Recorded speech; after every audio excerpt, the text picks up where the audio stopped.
Morning, welcome to study in Bangla. দেখো 20 June 2025-এর current affairs গুলো কি আছে চলো দেখে নিই। প্রথম প্রশ্নটা আছে, এনার্জি ট্রানজিশন ইন্ডেক্স 2025-এ ভারতের অবস্থান কত? দেখো, এনার্জি ট্রানজিশন এই বিষয়টা আগে একটু বুঝে নাও। এনার্জি বলতে আমরা সাধারণত কি বুঝি? আমরা সাধারণত বিদ্যুৎকে বুঝি। এই বিদ্যুৎ উৎপাদন হয় সারা পৃথিবীতে ম্যাক্সিমাম থার্মাল এনার্জি, মানে তাপবিদ্যুৎ।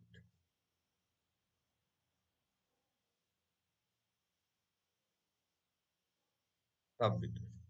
এবার দেখো, এই এনার্জি ট্রানজিশন ইন্ডেক্সটা কিসের উপরে ভিত্তি করে তৈরি হয়? এই তাপবিদ্যুতের ব্যবহার কমিয়ে কোন দেশ কত তাড়াতাড়ি রিনিউয়েবল এনার্জি, মানে পুনর্নবীকরণযোগ্য শক্তি, যেগুলো সৌরবিদ্যুৎ, যেগুলো জোয়ার ভাটা শক্তি, যেগুলো বায়ু শক্তি, এর মাধ্যমে তাদের এর উপরে তাদের নির্ভরশীলতাটা বৃদ্ধি করছে। এইটা হচ্ছে এনার্জি ট্রানজিশন এর ব্যাপারটা। এই এনার্জি ট্রানজিশনের যে ইন্ডেক্স সূচক, এটা 2025-এর ভারতের অবস্থান কত? এই ইন্ডেক্সে ভারতের অবস্থান হচ্ছে 71। 2024-এ ছিল 63। তো এর থেকে আমরা বুঝতে পারছি কোনো না কোনো ভাবে আমাদের দেশের অবস্থানটা খারাপ হয়েছে। মোট 118টা দেশের মধ্যে ইন্ডেক্সটা প্রকাশ করা হয়। তো এই সম্পর্কে আমরা একটু দেখে নিই। বলছে ওয়ার্ল্ড ইকোনমিক ফোরাম এই ইন্ডেক্সটা প্রতি বছর প্রকাশ করে, প্রতি বছর। 2024-এ ভারতের অবস্থান ছিল, স্থান ছিল 63, এবং 2025-এ সেটা হয়েছে 71, মানে আমাদের অবনতি হয়েছে। 118টি দেশের মধ্যে এই ইন্ডেক্সটি প্রকাশ করা হয়েছে। এর মধ্যে প্রথম স্থানে আছে সুইডেন, দ্বিতীয় আছে ফার্স্ট আছে সুইডেন, সেকেন্ড ফিনল্যান্ড, এবং থার্ড হচ্ছে ডেনমার্ক। এবার দেখো, ভারতের প্রতিবেশী যে রাষ্ট্রগুলো আছে তাদের অবস্থান কি আছে আমরা একটু দেখে নিই। চীন আছে 12তম স্থানে, বাংলাদেশ 86তম, পাকিস্তান 101তম, আর নেপাল আছে 104তম। 2018 সালে প্রথম এই ইন্ডেক্সটা প্রকাশ করা হয়েছিল, এবং এর পূর্বে নাম ছিল, এই 2018 সালের পূর্বে এই ইন্ডেক্সটার নাম ছিল এনার্জি আর্কিটেকচার পারফরমেন্স ইন্ডেক্স। ওকে, চলো পরের প্রশ্নটা আমরা দেখে নিই। পরের প্রশ্নটা কি আছে? বলছে ইরান থেকে ভারতীয় নাগরিকদের বের করে আনার জন্য কেন্দ্রীয় সরকার কোন মিশন বা অপারেশন চালু করেছে? দেখো, আমরা জানি সম্প্রতি কিছুদিন যাবৎ খবরে খুব আছে যে ইরান এবং ইসরায়েলের মধ্যে যুদ্ধ হচ্ছে। এই ইরান এবং ইসরায়েলের মধ্যে যুদ্ধ হওয়ার জন্য ইরানে যে সমস্ত ভারতীয় নাগরিকরা আছেন তাদেরকে ওখান থেকে বের করে আনার জন্য ভারতীয় কেন্দ্র সরকার একটি অপারেশন লঞ্চ করেছে। এটার নাম কি? এটার নাম হচ্ছে অপারেশন সিন্ধু। এবার দেখো, এই সম্পর্কে আমরা একটু দেখে নিই কি বলছে। বলছে ইরান থেকে ভারতীয় নাগরিকদের বের করে আনার জন্য ভারত সরকার অপারেশন সিন্ধু চালু করেছে। খুবই ইম্পর্টেন্ট হবে প্রশ্নটা, কারণ এই অপারেশন গুলো খুবই পরীক্ষায় আসে। প্রথমবার, মানে ইরানে প্রায় 4,000-এর মতন ভারতীয় নাগরিক আছে, যার মধ্যে বেশিরভাগ কাশ্মীরের। প্রথমবার 110 জন স্টুডেন্টকে সেখান থেকে বের করে আনা হবে বা আনা হয়েছে প্রথম বারে ভারত। এবার দেখো, এর মধ্যে ম্যাক্সিমাম যে 4,000 আছে ওদের নাগরিক, তার মধ্যে ম্যাক্সিমাম কিন্তু স্টুডেন্ট আছে। তো ভারত সরকার এই পর্যন্ত বেশ কিছু বিভিন্ন মিশন করেছে ভারতীয় নাগরিকদের বিভিন্ন জায়গা থেকে বের করে আনার জন্য, সেগুলো আমরা একটু দেখে নিই। হচ্ছে অপারেশন বন্দে ভারত। যখন কোভিড-19 আসে, তখন বিদেশ থেকে বিভিন্ন দেশে যে ভারতীয়রা ফেঁসে ছিল তাদেরকে ভারতে আনার জন্য বন্দে ভারত চালু করা হয়েছিল। অপারেশন দেবী শক্তি, যেটা আফগানিস্তানে তালিবান সরকার গঠনের সময় 2021 সালে দেবী শক্তি লঞ্চ করা হয়েছিল। অপারেশন গঙ্গা, ইউক্রেন থেকে ভারতীয় স্টুডেন্ট এবং ভারতীয় নাগরিকদের যখন ইউক্রেন রাশিয়া যুদ্ধ হয় তখন 2022 সালে বের করে আনার জন্য অপারেশন গঙ্গা চালু করা হয়েছিল।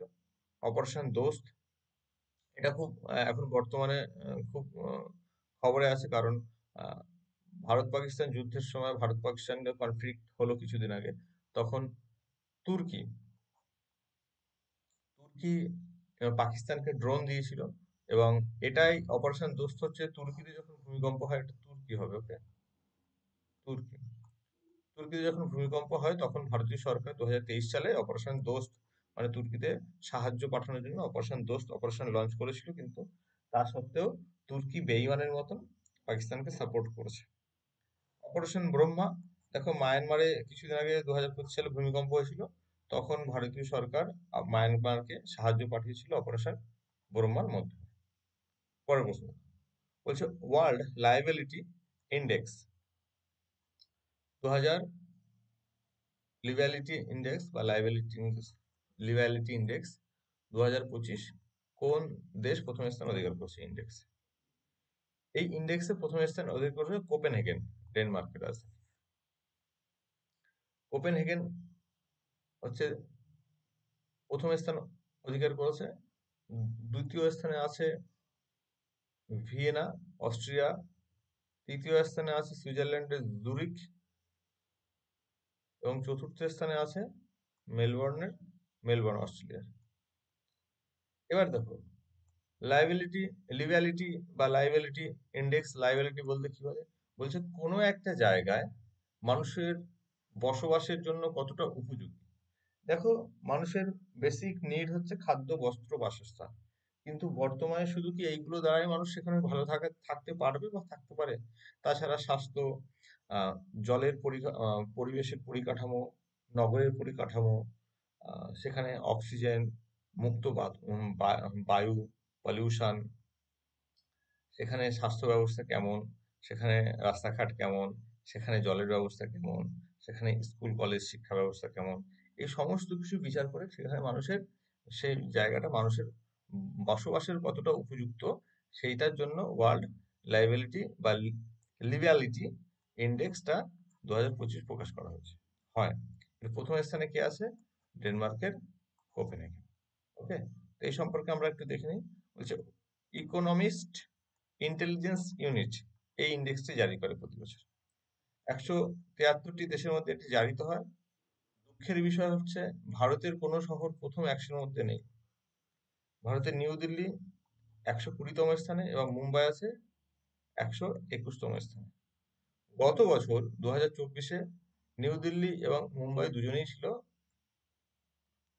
224, 2024-এ এরা ছিল 141তম স্থানে। ঠিক আছে, এই মুম্বাই এবং নিউ দিল্লি।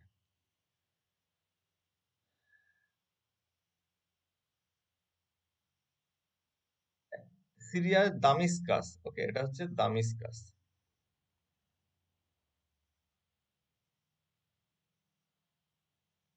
দামিস্কাস বলে যে শহরটা, সে আছে 173তম স্থানে। ঠিক আছে, সবার শেষ। 2002 সালে এই ইন্ডেক্স চালু করা হয় প্রথম। ওয়ার্ল্ড ইকোনমিস্ট ইন্টেলিজেন্স ইউনিট যেটা আছে সেটা 1946 সালে প্রতিষ্ঠিত হয়েছিল। এর সদর দপ্তর হচ্ছে ইংল্যান্ডের লন্ডনে। পরের প্রশ্ন বলছে পদ্মশ্রী পুরস্কার প্রাপক মারুতি চিত্তাপল্লী সম্প্রতি প্রয়াত হয়েছেন। তিনি কোন ক্ষেত্রে বিখ্যাত ছিলেন? তিনি হচ্ছেন পরিবেশ প্রেমী। মারুতি চিত্তাপল্লী কেন ইম্পর্টেন্ট বলছি। মহারাষ্ট্রের মারুতি চিত্তাপল্লী 93 বছরে প্রয়াত হয়েছেন।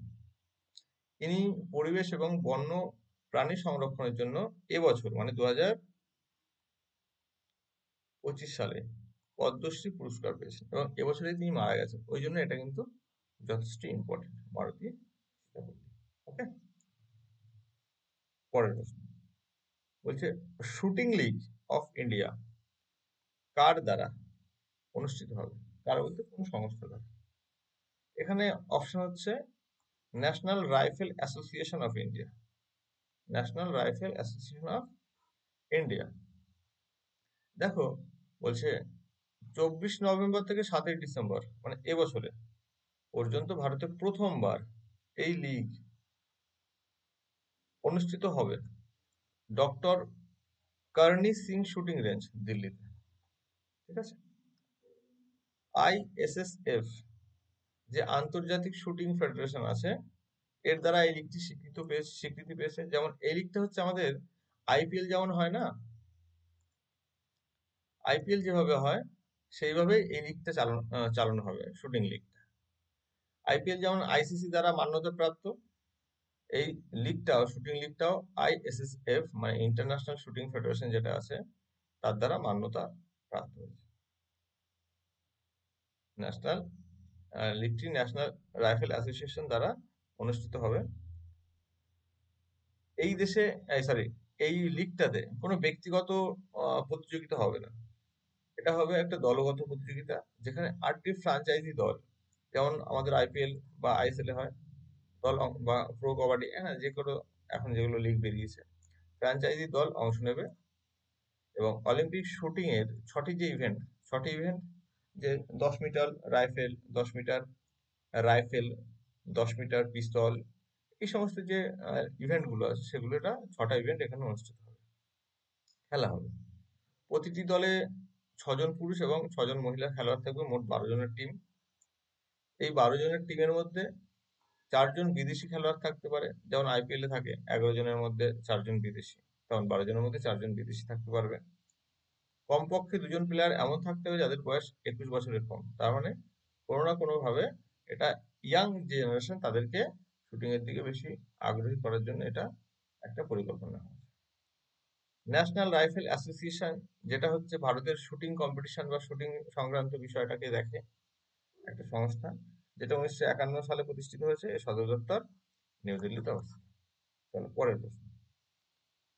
বাকার মার্জেন, এই ম্যাগনেট ম্যাগেন সরি বাকার ম্যাগেন, যা লাইটনিং শিল্ড নামে পরিচিত, এটি কোন দেশের air defence system? Lightning shield, বাকার ম্যাগেন, ম্যাগেন, এটা হচ্ছে ইসরায়েলের। ইসরায়েলের আরো একটা খুব এয়ার ডিফেন্স সিস্টেম, যেটা আমরা আয়রন ডোম জানি। যাই হোক, দেখো, আমরা সকলেই জানি যে ইরান এবং ইসরায়েলের মধ্যে যে যুদ্ধটা হচ্ছে, এতে এই বাকার ম্যাজিন যে এয়ার ডিফেন্স সিস্টেমটা, সেটা খুব কাজে এসছে এবং খুব এখন চর্চায় আছে। এটা সম্পর্কে একটু দেখি। বলছে এটি ইসরায়েলের একটি অ্যান্টিফিল্ড ডিফেন্স মানে এয়ারফিল্ড ডিফেন্স সিস্টেম, যা সাধারণত ইসরায়েল নেভিতে ডিপ্লয় করা আছে, ইসরায়েলি নেভিতে। এটি সুপারসনিক, ব্লাস্টিক, ক্রুজ, এই সমস্ত ধরনের মিসাইলকে নষ্ট করার ক্ষমতা রাখে। এর রেঞ্জ হচ্ছে 150 কিমি। দেখো, এটা কেন ইম্পর্টেন্ট বলছি, পৃথিবীতে খুব কম সংখ্যক এমন এয়ার ডিফেন্স সিস্টেম আছে যেগুলো এই সমস্ত ধরনের সুপারসনিক, ব্লাস্টিক, ক্রুজ, সমস্ত ধরনের মিসাইলকে নষ্ট করতে পারে। তার জন্য এটা খুবই গুরুত্বপূর্ণ একটা প্রশ্ন। গুগল কোম্পানি, আমরা জানি গুগল কোম্পানি পৃথিবীতে চতুর্থ এবং এশিয়ার মধ্যে প্রথম সেফটি ইঞ্জিনিয়ারিং সেন্টার কোথায় স্থাপন করলো? এটা করলো কোথায়? তেলেঙ্গানার হায়দ্রাবাদে।